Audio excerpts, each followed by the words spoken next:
এখানে এই রেকর্ডিং করা উনি আসলে এটা দেখাতে চাইছেন ওই ইন্ডি অ্যালায়েন্সের কাছে যে দেখো আমি গেছি কিন্তু আমি ওখানে প্রতিবাদ করেছি। আরে একজনের মুখের কথা বিশ্বাসযোগ্য নয়, তাকে রেকর্ডিং করতে হচ্ছে। মানে ওনার বিশ্বাসযোগ্যতা কোথায় পৌঁছেছে উনি একটু ভেবে দেখুন।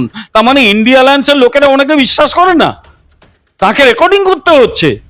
উনি শোনাবে, নিশ্চয়ই শোনাবেন কেউ জানতে চাইলে, নইলে রেকর্ডিং এর এত কথা কেন?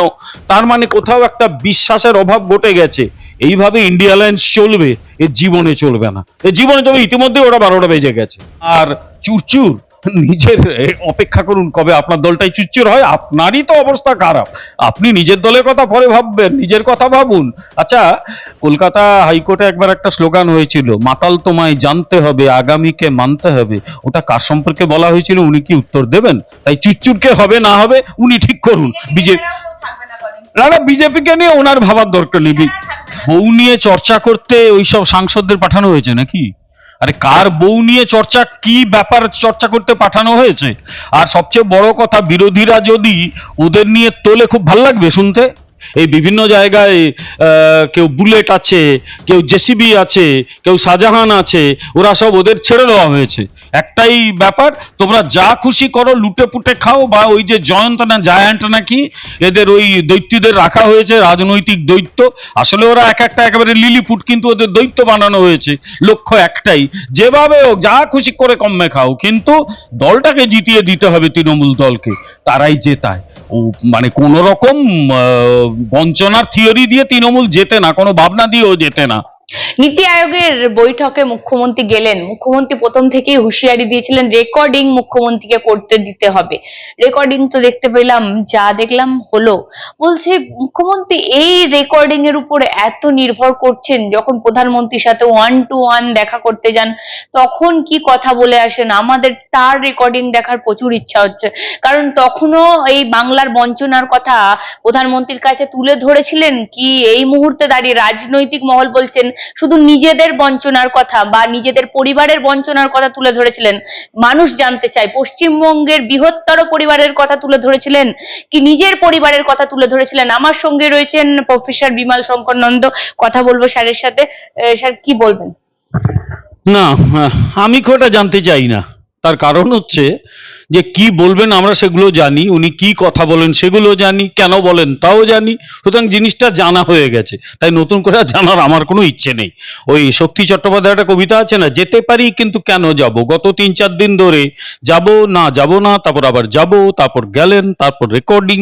মানে মোটামুটি নাটক চলছে খুব ভালোই। আমার কথা হচ্ছে, আমাদের ভারতীয় জনতা পার্টির এত নাটক করার সময় নেই। এই পশ্চিমবাংলার যে অবস্থা, আমাদের মানুষের পাশে থাকতে হচ্ছে, কারণ এখানে এই শাসক দল যারা সরকার চালাচ্ছে তারা মানুষের দুর্দশার অ্যাক্সেস করে ছেড়েছে। তাই আমাদের ওই নাটক টাটক দেখার কোনো সময় নেই। আসলে একজন, সেটা হচ্ছে উনি গেছেন কেন, তার কারণ উনি অন্তত দেখাতে চাইছেন যে এই আমি তো ঠিক আছে, আমি কথা মানলাম, আমি নীতি আয়োগের বৈঠকে গেলাম। এবং বিজেপিও, কেন্দ্রীয় সরকারও বলেছে যে ভালো কথা। আমরাও তো বলছি যে সমস্ত মুখ্যমন্ত্রী নীতি আয়োগের বৈঠকে যান, আমরা তো ওটাই চাই। তো এটা কেন্দ্র রাজ্যের একটা যৌথ আলাপ আলোচনার বিষয়, এক্সচেঞ্জ অফ ওপিনিয়ন হবে। সেই জন্য এর আগে যখন মমতা বন্দ্যোপাধ্যায় বলেছিলেন যে হ্যাঁ উনি যাবেন, আমাদের কেন্দ্রীয় সরকারের পক্ষ থেকে তো বলা হয়েছিল অত্যন্ত ভালো জিনিস। তারপর আবার তিনি বললেন যাবেন না, আবার যাবেন। এই যে যাব কি যাব না বলছেন, সেখানে এই রেকর্ডিং করা উনি আসলে এটা দেখাতে চাইছেন ওই ইন্ডি অ্যালায়েন্সের কাছে যে দেখো আমি গেছি কিন্তু আমি ওখানে প্রতিবাদ করেছি। আরে একজনের মুখের কথা বিশ্বাসযোগ্য নয়, তাকে রেকর্ডিং করতে হচ্ছে। মানে ওনার বিশ্বাসযোগ্যতা কোথায় পৌঁছেছে উনি একটু ভেবে দেখুন। তার মানে ইন্ডি অ্যালায়েন্সের লোকেরা ওনাকে বিশ্বাস করে না, তাকে রেকর্ডিং করতে হচ্ছে।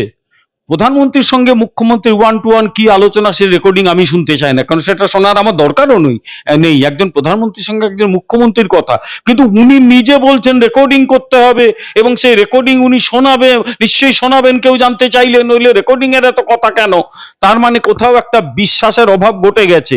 এইভাবে ইন্ডিয়া অ্যালায়েন্স চলবে, এ জীবনে চলবে না, এ জীবনে চলবে। ইতিমধ্যে ওরা 12টা বেজে গেছে। একই সাথে আমি বলবো যে মুখ্যমন্ত্রী বলছিলেন বঞ্চনা বঞ্চনা, বাজেটে পশ্চিমবঙ্গকে বঞ্চনা করা হয়েছে এরকমই সুর তুলছিলেন মুখ্যমন্ত্রী। বলছে এত বঞ্চনা বঞ্চনা, বঞ্চনা দিয়ে তো 24-এ গেম মাত, 26-এও আশা করি গেম মাত হয়ে যাবে মুখ্যমন্ত্রীর। না, বঞ্চনা দিয়ে গেম মাত হয় না। গেম মাত হয় ওই তৃণমূলের যারা সব ভোট করতে নামে, ওই যারা ভোট ক্যাচার বা যারা ভোট করে, ভোট মেকার বলবো আমি। একদিন হোম মেকার শুনতাম, বাড়ির মা বোনেদের বলা হতো, এখন ভোট মেকার কিছু তৈরি করেছে তৃণমূল, তারা ভোটটা তৈরি করে এবং সেই ভোটটা তৃণমূলকে পাইয়ে দেয়। আর সবচেয়ে বড় কথা, কেন্দ্রের কোনো বঞ্চনা নেই। আচ্ছা, এই রাজ্য সরকারের রাজ্যের উন্নয়নের ইচ্ছে রয়েছে। আমার দলের বিরোধী ছিলেন নবীন পট্টনায়ক, কিন্তু তিনি যা করেছেন, অন্যায় করেছেন, এই ধরনের কথা বলার কোনো ইচ্ছে আমার নেই। আমার দলের শিক্ষাও ওটা নয়। উনি যখন ক্ষমতায় ছিলেন উড়িষ্যায়, তার সাধ্যমতো উড়িষ্যার উন্নয়ন করেছেন। মানুষ আরো উন্নয়ন চেয়েছে, তারা ভারতীয় জনতা পার্টিকে বেছে নিয়েছে। কিন্তু যখন নবীন পট্টনায়ক উড়িষ্যার মুখ্যমন্ত্রী ছিলেন, কেন্দ্রের সঙ্গে সহযোগিতার মাধ্যমে উড়িষ্যায় ব্যাপক উন্নয়ন ঘটিয়েছেন। আমি যে একটা দুটো উদাহরণ দেব। আচ্ছা, এই যে প্রধানমন্ত্রী গৃহ নির্মাণ যোজনা, একটু নিজে গিয়ে, আমি আমার কথা বিশ্বাস করতে হবে না, তুমি নিজে গিয়ে একটা গাড়ি করে উড়িষ্যার কোস্টাল এরিয়ায় ঘোরো তো, তুমি কটা ওখানে মাটির বাড়ি, দরমার বেড়া পাবে। কেন্দ্রের কাছ থেকে টাকা নিয়ে নবীন পট্টনায়কের সরকার এবং বর্তমান সরকারও একই কাজ করছে। তারা মানুষের মাথার ওপর ছাদ দিচ্ছে। উড়িষ্যায় আর ঝড় হলে বাড়ি উড়ে যায় না, মানুষ বাড়ি চাপা পড়ে মারা যায় না।